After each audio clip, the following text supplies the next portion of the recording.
دوسری جنگ عظیم کے اختتام پر امریکہ کی طرف سے جاپان کے دو شہروں ہیروشیما اور ناگاساکی پر بمباری جدید تاریخ کے چند متنازع واقعات ہیں۔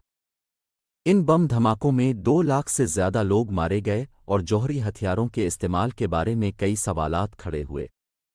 اس ویڈیو میں ہم جاپان پر جوہری ہتھیار استعمال کرنے کے امریکہ کے فیصلے کے پیچھے کی وجوہات کا پتہ لگائیں گے۔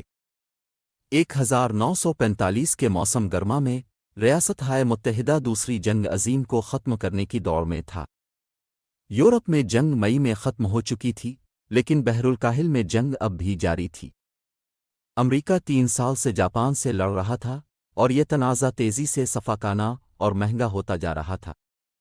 امریکی رہنماؤں کا خیال تھا کہ جاپان ہتھیار نہیں ڈالے گا اور وہ جنگ کو جلد ختم کرنے کا راستہ تلاش کر رہے تھے۔ مینہٹن پروجیکٹ کے ایک حصے کے طور پر امریکہ 1940 کی دہائی کے اوائل سے جوہری ہتھیاروں کی تیاری پر کام کر رہا تھا۔ 16 جولائی 1945 کو امریکہ نے دنیا کے پہلے ایٹم بم کا تجربہ نیو میکسیکو کے الومویگورڈو میں کیا۔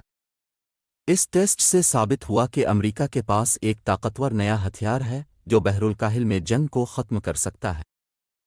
صدر ہیری ایس ٹرومین، جنہیں صرف چند ماہ ہی ہوئے تھے، کو ایک مشکل فیصلے کا سامنا تھا۔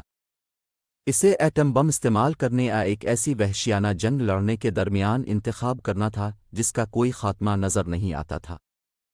ٹرومین نے بالآخر بم استعمال کرنے کا فیصلہ کیا اور 6 اگست 1945 کو امریکہ نے جاپان کے شہر ہیروشیما پر پہلا ایٹم بم گرایا۔ اس بم نے ایک اندازے کے مطابق 80,000 افراد کو فوری طور پر ہلاک کر دیا اور بہت سے لوگوں کو جلنے اور تابکاری کی بیماری کا سامنا کرنا پڑا۔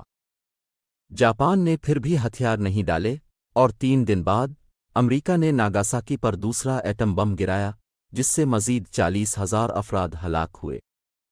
جاپان پر جوہری ہتھیاروں کے استعمال کا فیصلہ آج تک متنازع ہے۔ کچھ کا کہنا ہے کہ جنگ کو جلد ختم کرنا اور مزید جانی نقصان کو روکنا ضروری تھا۔ دوسروں کا کہنا ہے کہ اس طرح کے ہتھیاروں کا استعمال ناجائز اور غیر اخلاقی تھا۔ جاپان پر جوہری ہتھیاروں کے استعمال کا فیصلہ مشکل تھا، لیکن یہ جنگ کے خاتمے اور مزید جانی نقصان کو روکنے کے مقصد کے ساتھ کیا گیا تھا۔